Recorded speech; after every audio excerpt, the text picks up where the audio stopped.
Hi everyone, Minna here. It's the 4th of October 2024, and I came out here into woods behind my house just to, practice sticking to my commitment of going outdoors and taking some time to slow down, to get out of my mind and into my body so that I can get into my sensory space and connect with my guidance. And my guidance is like really asking me to step forward to share my insights and my stories. And that's what I'm going to do now. I'm going to talk about a little bit about trauma and intuition. I'm currently on day 6 of a online masterclass called Your Glorious, no, Your Miraculous Life. And it's a course hosted and created by Sonia Choquette, amazing intuitive woman who teaches about connecting to our spirit guides, our inner guidance, to our higher self. And for me, this has been something that my spirit has been guiding me towards. One of my intentions this year has been to discover, who am I? What do I want? Because I realized that I've been really confused about what I want. And, yeah. And I've understood with my study of the science of trauma that uh, when one has had an overwhelming and insecure, perhaps childhood, which in my case, we moved around a lot from country to country, our family dynamics were a bit unhealthy, and it was very unstable and insecure for me. So this one of the ways that I learned to cope was to become very adaptive and kind of like a pleaser, adjusting to the conditions. So like changing from one country to the other, one culture to the other, always to fit in, to be accepted, right? And also within family dynamics, we want to be approved. We want the love of our mother and our father. And when they are not able to uh, hold space for all of that we are, with all our emotions and all our needs as children, then there comes this we basically we don't have the space to really discover who we are, or our meanness, our uniqueness is not like nurtured. And we're often in our society, if you're aware, there's a lot of like advice and news and information telling us, this is good for you, this is bad for you, this is how you should live. And there's all this, like, in schools, teachers tell us, what it is, that what is right, what is wrong. and and it creates this template, this patterning, this programming inside, which makes us totally disconnected from ourselves and fully like reliant on kind of like the external world uh, for approval. And we learn to not trust our own instincts, our gut feelings, or to even honor what we want or we need. We might like not even be able to take care of our basic needs, like feeding our body or going to the toilet when we're in the middle of something, because we just have to finish this one just so that we'll we'll get, yeah, to prove that we are worthy of whatever it is that we're trying to do to show that. So we get into this patterning, and yeah, our minds are very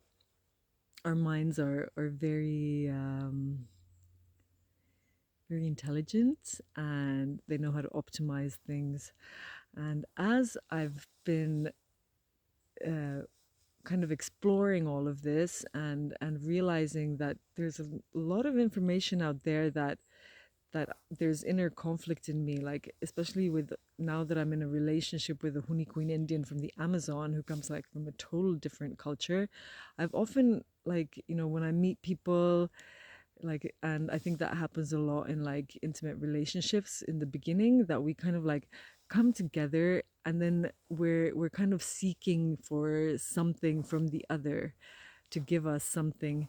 And then we kind of put them on the pedestal. We believe and trust everything they say, and then at some point we also are aware at some level that there's some inner conflict with our with what we have learned along the way.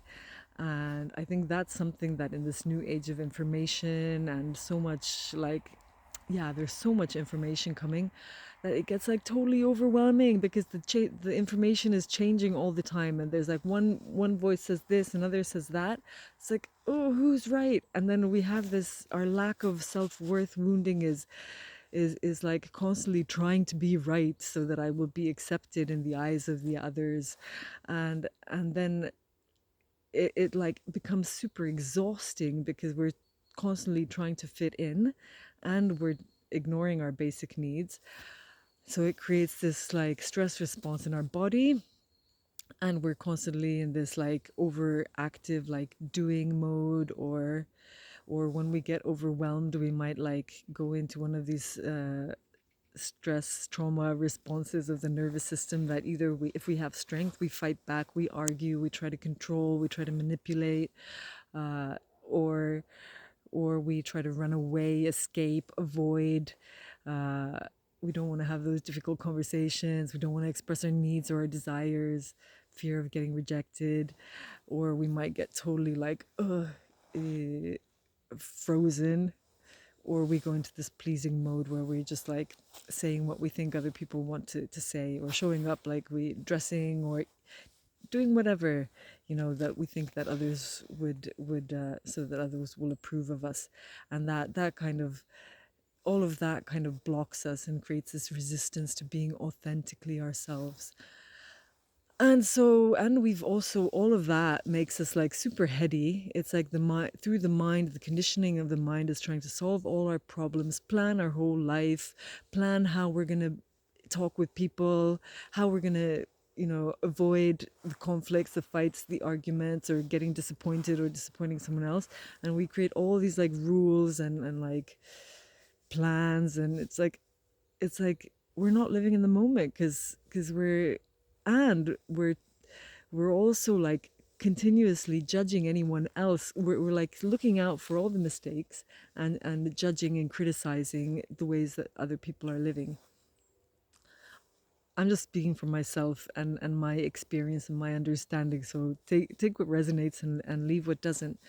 But it's been super, like for me on my path, I've chosen that I want to like I want to choose love and healthy relating, and that has meant that I'm been questioning my belief system and had the courage to get really honest about like all the ways in which I'm perpetuating negative energy, how I'm projecting, you know, judging or criticizing or having expectations of others or demands, or thinking that someone else doesn't know how to do things well enough, or that I know better, you know, this kind of superiority complex, or that, oh, I have to save other people, you know, I have to, you know, save the people who are having a hard time. I have to like, yeah, kind of like make this world a better place in some way, and with assumptions that I know how, uh, because in reality it's like the everyone lives in a completely unique own world and has their own unique experience and belief system and structure. So who am I to know what's good? And then like when we think about like the word truth, for like the way I learned it, that there's only one truth, one and only truth, and you need to figure it out. And what I've realized is that there's actually like the truth changes all the time. There's no one truth. What is true now is not necessarily true tomorrow or even in 5 minutes. So for me the word truth is like is about learning to like get out of that mental conditioning and programming and like this assumption that there kind of is a fixed thing that is truth.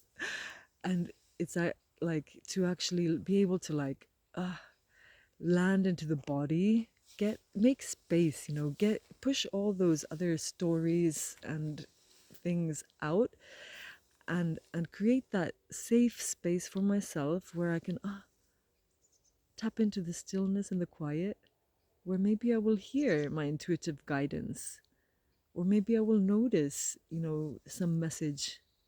Maybe I'll be able to hear what the other person I'm with is speaking. Because if I'm like totally in my mind, I'm like shut off from receiving because I'm just, you know, trying to control everything else. And so this uh, and because like as when one has this trauma, this patterning, this you know, trying to do things from logic and rationality, we're super controlling. And and my thought escaped me. That's the mind trying to control the conversation. Notice what happens when it's not supposed to happen that way. So it seems it doesn't want to be showing up. Or there's another energy that is interfering that doesn't want me to say it. So I'm just going to push it away.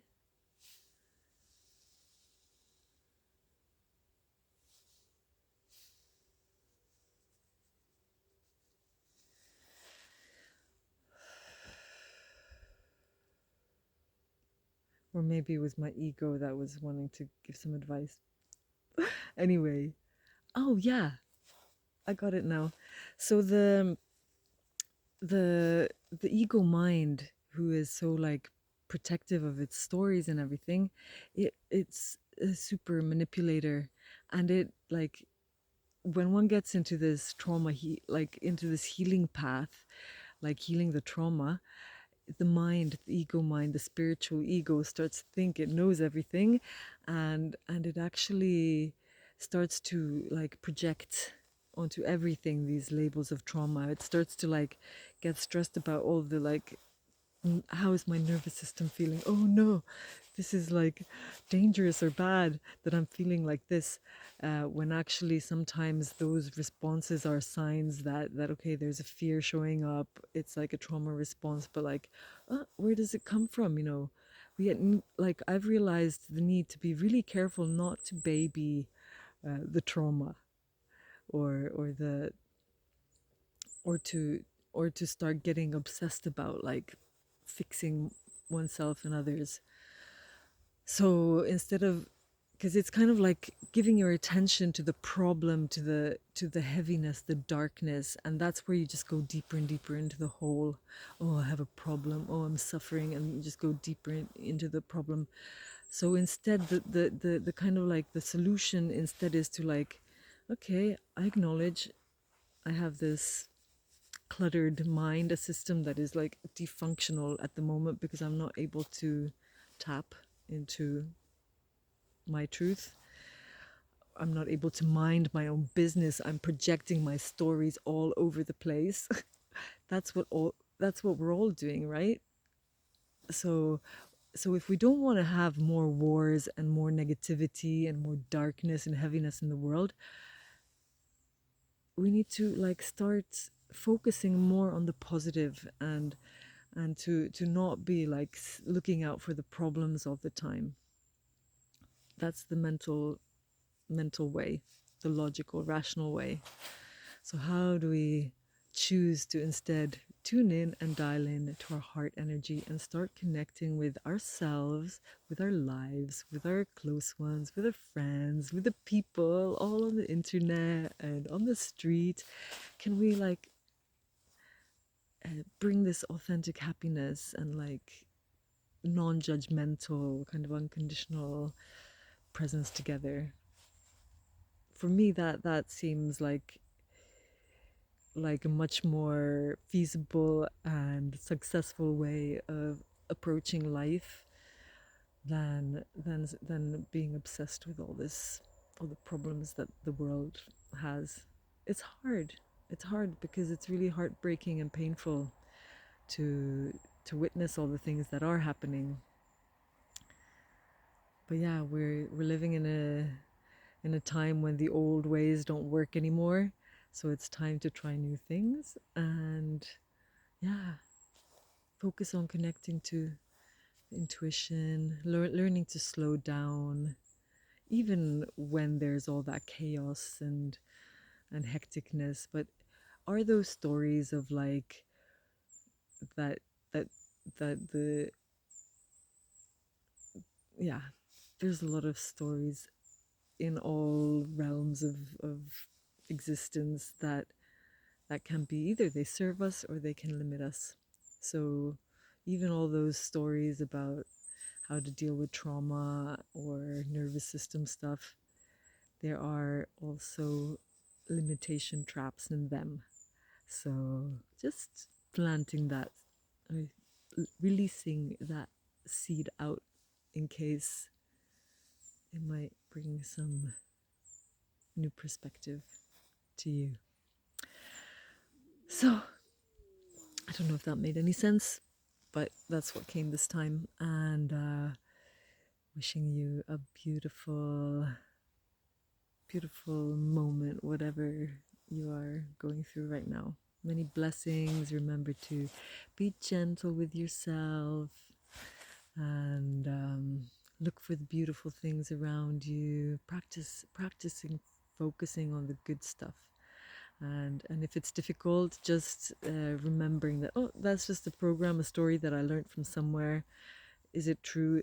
And okay, it might be true, but is it serving me? Is it doing me good? Is it helping me create a better place? Or is that story actually helping me, making me create more fear and darkness and all of that in the world? So are we choosing? We have a choice. We have a choice. We have a choice. Believe it or not.